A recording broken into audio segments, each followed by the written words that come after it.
ẹ̀mí mímọ́ agbára ọ̀run ò wá gbé mi wọ̀. Ẹ̀mí mímọ́ agbára ọ̀run wá gbé mi wọ̀. Àdàbà mímọ́ sọ̀kalẹ̀ wá ò fún mi lágbára wá gbé mi wọ̀. Wá gbé mi wọ̀. Wá gbé mi wọ̀. Ìrajà máa ń jàrí bá ìrajà máa sọ̀kalẹ̀ wá. Ẹ̀mí mímọ́ agbára ọ̀run wá gbé mi wọ̀. Ẹ̀mí mímọ́ tí tù mí lára bí afẹ́fẹ́ wá gbé mi lọ o. Ẹ̀mí mímọ́ agbára ọ̀run wá gbé mi wọ̀. Agbára iná ìgbàanì tó ti sin náà ìṣẹ̀lẹ̀ ẹ̀mí mímọ́ wá o. Ẹ̀mí mímọ́ agbára ọ̀run wá gbé mi wọ̀. Ẹ̀mí tó wá bí ahọ́n iná tí ń kọ́ni tí ń tọ́ni wá o.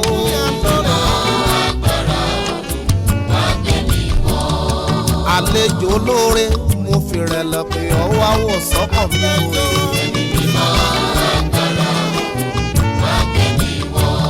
Ẹ̀mí mímọ́ olùtùnú sọ̀kan mi bí ibùgbé rẹ̀ wá gbàgbà. Ẹ̀mí mímọ́ agbára ọ̀run wá gbé mẹ́wọ̀. Ẹ̀mí mímọ́ agbára ọ̀run wá gbé mi wọ̀.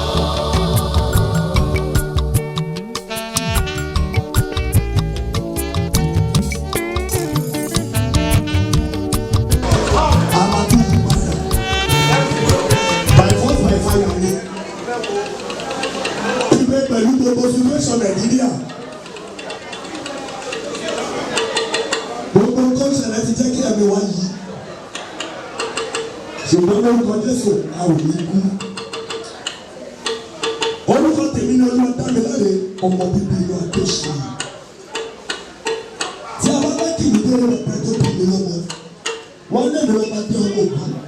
Ọmọ kí ọmọ irúbọ ni ọmọ irúbọ ìgbàkọ. Ọmọ ojúbọjú nínú ọmọ aláfẹ́ òdodo oṣù òkìtì bàbá tó bí mi lọ́mọ. Ẹjọ́ ẹ fi mi ní àtẹ́wọ́. Ẹjọ́ kí a tó bẹ̀rẹ̀ gbogbogbò.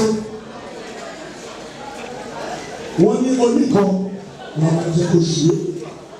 Àwọn láti introduce the MC of today. Tí ẹ̀ bá bọ̀, àmúbẹ́lá wọ́n bẹ̀rẹ̀ sọ́lẹ̀ ló jẹ́. Ẹjọ́ tí wọ́n ṣe ń fi tọ̀wọ̀tọ̀wọ̀ dárúkọ wọ ọ̀gá wa wọ́n àbẹ́sẹ̀dọ̀ wọn òṣèlú. Tí bàbá wa tí wọ́n ti wà níkàlẹ̀ láti wá ẹ̀sìn fún wa ní orin àdídò lọ́tún lọ́sìn tí àwọn èèyàn dẹ̀ ti kúnnú ọ̀ láti pọ́n wa lé lọ́tún lọ́sìn kò sí kọ́ta léṣe náà ju pé ká bẹ̀rẹ̀ ká dúró ká bẹ̀rẹ̀ ká dòṣó ká dúró kò síbi tí ò bá tó lọ gbogbo àrà tó wá wo ní tó èyí ò dá. Ní báyìí wọ́n ní òfin fún iye owó ra òyìn tó máa tọ̀ lójú oore. Abẹ́pẹ́ bàbá wa àwa èèyàn wa Dr. Shefiu Alao Kandoso wọ́n pinnu àwọn ọlọ́wọ́ ọkọ wọ́n dàgbà ní bàbá ọkọ gàmbá ọkọ nírọ̀rùn wọ́n ti débẹ̀ láì wọ́n ní. Àwọn ni wọ́n bọ̀ lókè láti wá dá wa rárá yá.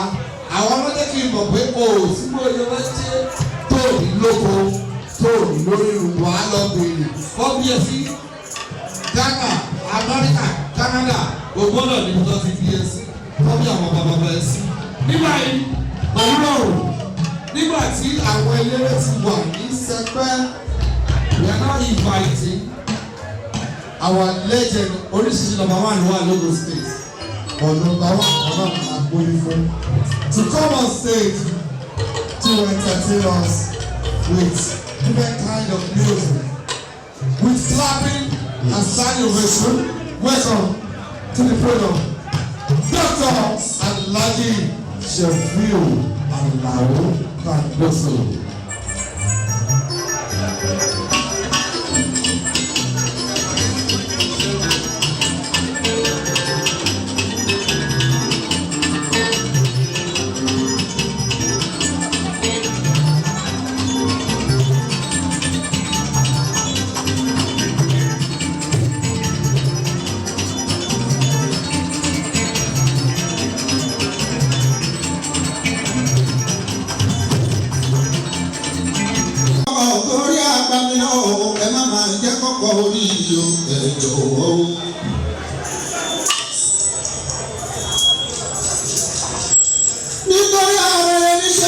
ẹ̀sìn kí n ké níṣẹ́ ìwọ̀n ìyẹn lóko.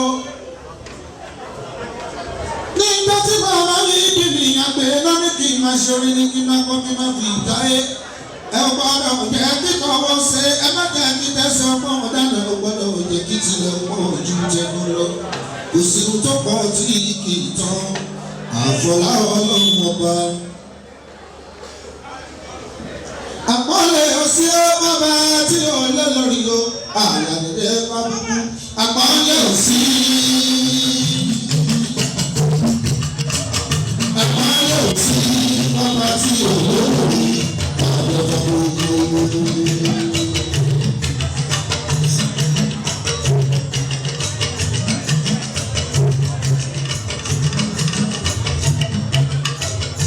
Àpọ́nlé òsì ó bàbá tí ò lé lórí àdébàbùkù ọmọkùnrin. Àpọ́nlé òsì. Àpọ́nlé òsì bàbá tí ò lé lórí àdébàbùkù.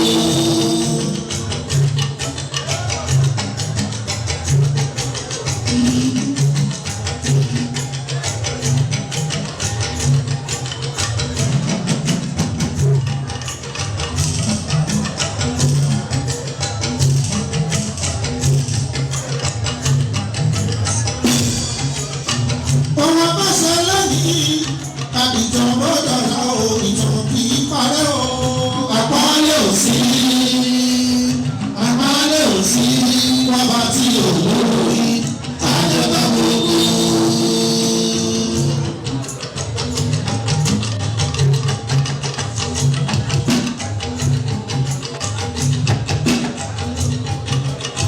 Ọmọ bá bẹ̀ ní ṣe kúlẹ̀ kò ní bàjẹ́ o ìyẹn dá mi lójú o.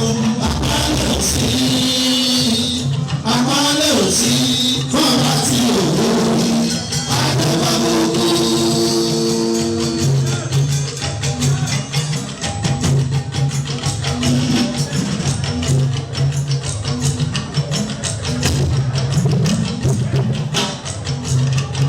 Tàbí orúkọ bàbá jẹ́ wọ́n pín ìtàn gbọ́dọ̀ lọ o. Ìgbà máa ń sọ wọ́n pé o. Àpọ́nlé òsì. Àpọ́nlé òsì bàbá tí ò lórí àdébàbùkù. Gbogbo ń bá gbé láyé ṣe ẹ̀sọ́ ni.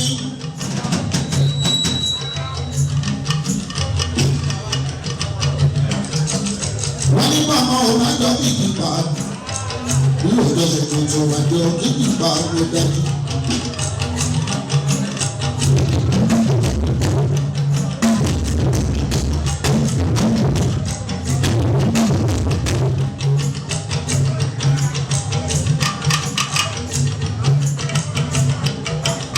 Gbogbo lóhùn máa fẹ́ gbà láyé.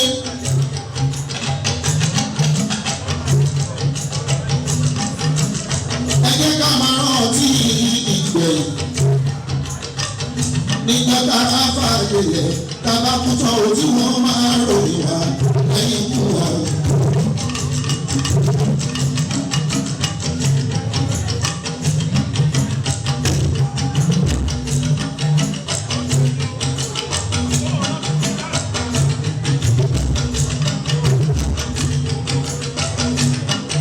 Tọ́mọ kan bá rò pé òun mọ́rúkọ bàbá jẹ́.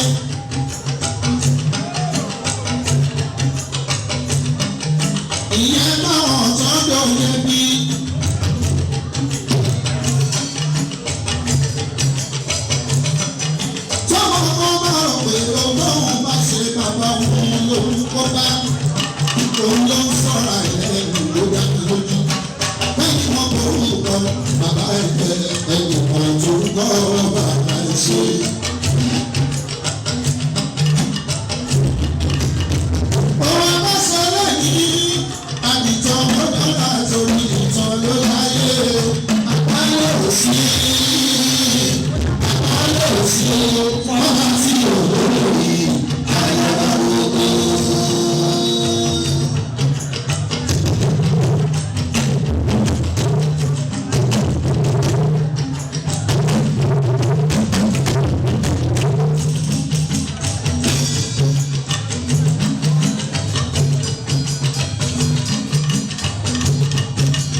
2021.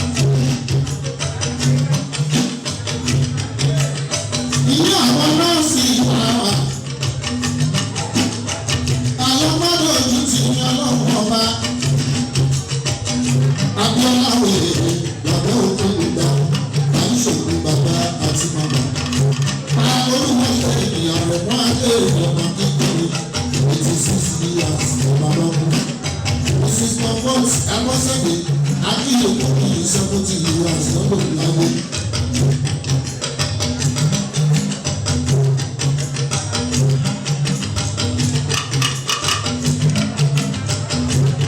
Ìyá àti bàbá olúwa ló ṣe yìí.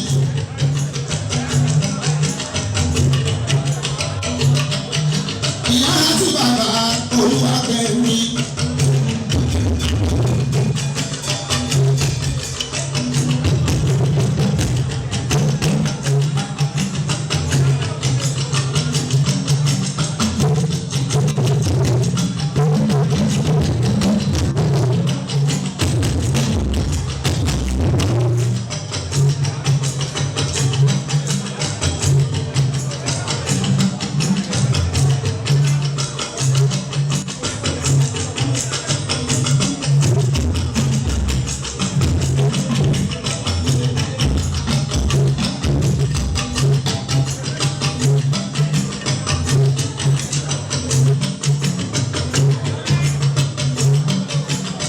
Ìyá àti bàbá ọmọ Táyọ̀, ìyá àti bàbá títí Táyọ̀ ẹ̀ Olúwa.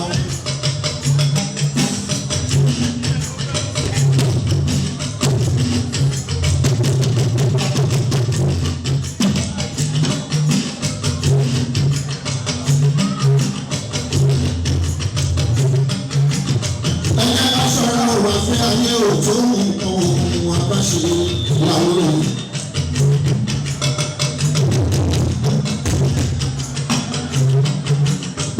Asero owó tó lọ délé àbàtà tó tàjà kó fowó ọ̀kúta àìtì tí kò tún padà sábò.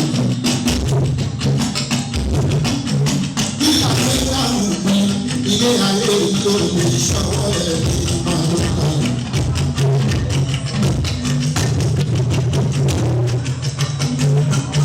Gbọ́mọ balẹ̀ bá mọ́ṣẹ́, òkú bàbá òkú ó tó ní ìyá àgbà.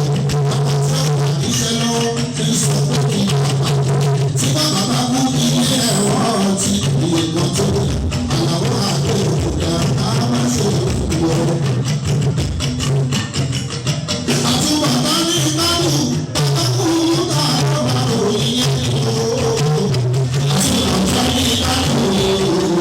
Àtúbọ̀tán ní ìbádùn bàbá ń tọ́ ọlọ́kùnrin.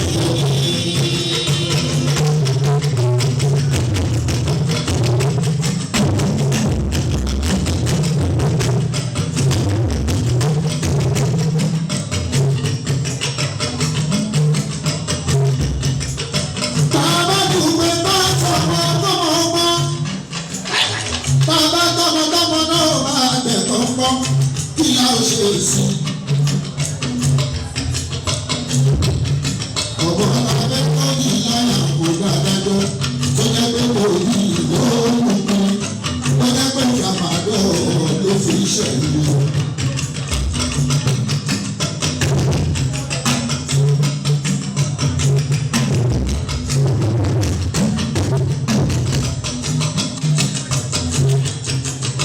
Ìgbẹ̀yìn ni ó lọ lókun àdá ni ó dájú.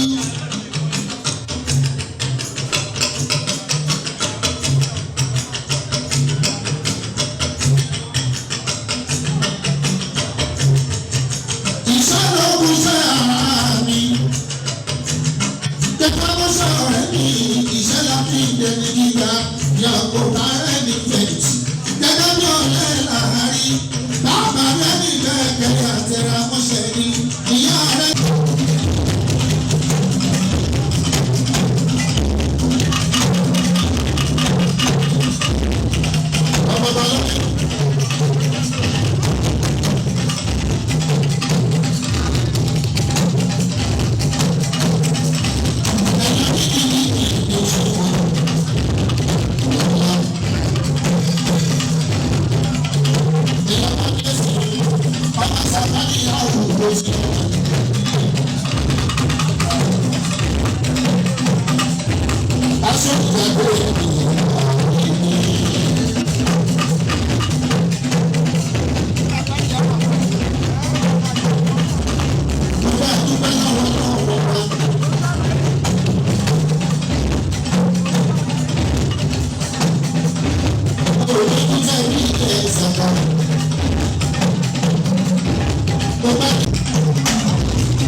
ẹ̀rọ mi ní ìjọba ayọ́ ọlọ́run kò fi bọ́ ọ̀la òrèké náà àrà sùwìtì. kúlẹ̀ àwọn ọmọ àlọ́ ṣẹlẹ̀ fi òkú gbogbo àwọn sálíbìtì ní ìdílé.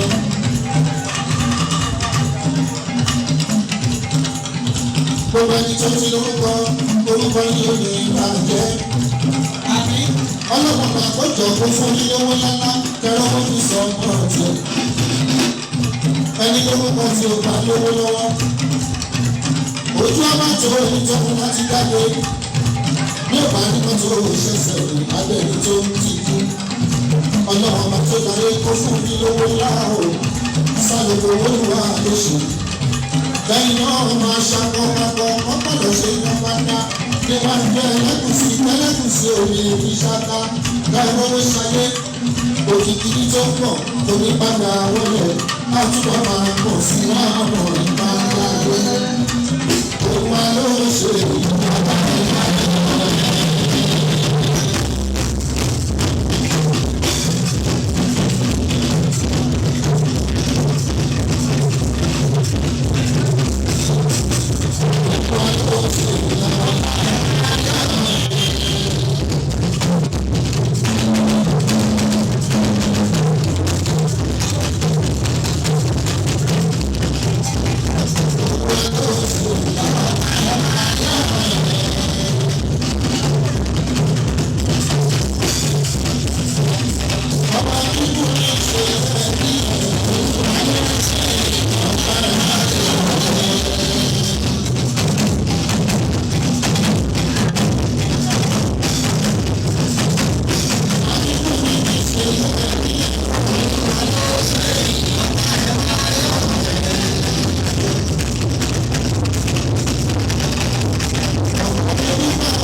Thank you.